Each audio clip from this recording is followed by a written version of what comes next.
مستمعينا الأعزاء، أهلا بكم معنا ونستكمل معا التغطية الإخبارية لظاهرة العرب والظاهر السياحي مع الطالبة دنيا أشرف بقسم الإرشاد السياحي بكلية السياحة والفنادق جامعة مدينة السادات. أهلا بك يا دنيا معنا، وكلمينا عن الجهود الجميلة اللي قمت بيها امبارح بالشرح والتوضيح لرفاقة من طلبة وطالبات كلية السياحة والفنادق يا دنيا. والله هي انا عملت حاجه، هي دي حاجه بسيطه خالص. انا بس عشان بحب الارشاد وبتمنى يعني اكون مرشده، حبيت ان انا انشر، يعني ان انا مثلا امثل ان الارشاد حاجه سهله، وامثل للطلبه بتوعي ان انا اقف قدام حد وان انا اتكلم وان انا اشرح، دي مش حاجه صعبه.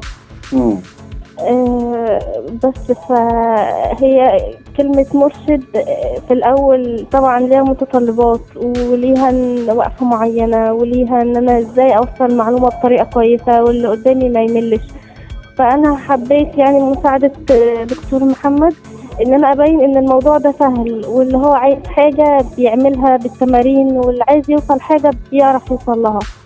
دنيا، يعني كلمينا احساسك كده وانت بتشرح لزمايلك ويعني إحساسي كان طبعا إحساس مرعب، يعني طلعت مرعب لان انا بشرح للفرقه بتاعتي لاصحابي، يعني انا بطلع بناس ثانيه وبناس كبيره، بس طبعا مش زي احساس ان انا بشرح حاجه للطلبه اللي هم في سني واللي هم بياخدوا نفس الحاجه اللي انا باخدها. بس في نفس الوقت انا حسيت ان انا عملت انجاز وان الدكاتره شكروني. ركزتي على ايه وانت بتشرحي وعشان توصلي المعلومه بسهوله؟ انا ما سبتش حاجه ما ركزتش عليها، بس كان مثلا في شرحي كان اكتر حاجه مركزه عليها ان انا ازاي اوصل المعلومه. بس بالنسبه للمتحف انا حبيت ان انا ابين كل تفصيله في المتحف، وحبيت ان انا ابين قيمته، وحبيت ابين المعمار بتاعه والمقتنيات اللي فيه، وحبيت ابين ان اصلا الاسره العلويه دي كانت بتحتوي على ايه، وايه الحاجات اللي فيها، وايه المقتنيات، وايه اللي هم كانوا بيعملوه. بس وحبيت ان انا ابين لهم ان شرحي هو كمرشد انا ممكن اختصره، وممكن برضو ان انا اقول كل معلومه بالتفصيل من غير برضو اللي قدامي ما يمل، وده اللي انا حاولت ان انا اعمله امبارح. دنيا، يعني المستقبل جميل ان شاء الله، ومصر غنيه بالاثار السياحيه وبالسياحه. السياحه في مصر جميله. انت شايفه القادم ايه بالنسبه للسياحه المصريه يا دنيا؟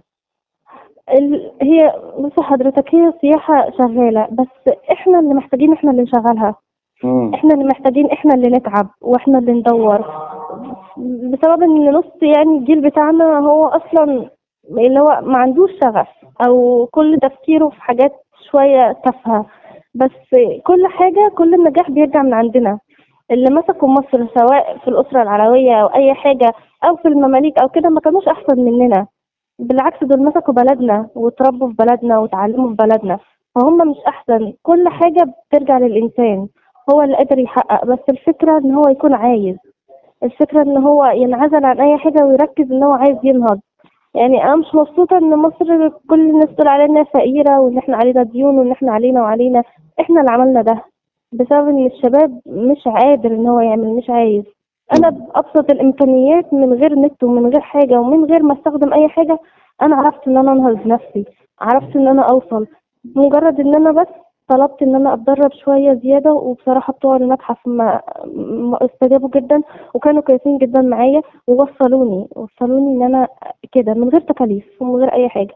الفكره يعني اللي عايز بيعمل. جهود جميله يا دنيا، جهود جميله طبعا، وبنحييكي وبنسمن هذا الاتجاه. وطبعا برضو عندنا في الكليه هنا احنا بنمثل ده كمان، بنمثل في المتحف بتاعنا. بقينا برضو ان احنا بنطلع ناس من رابعه ارشاد وان هم يشرحوا، وان برضو بننشر الوعي هنا برضو في الكليه. يعني بصراحه الكليه ربنا يخليك.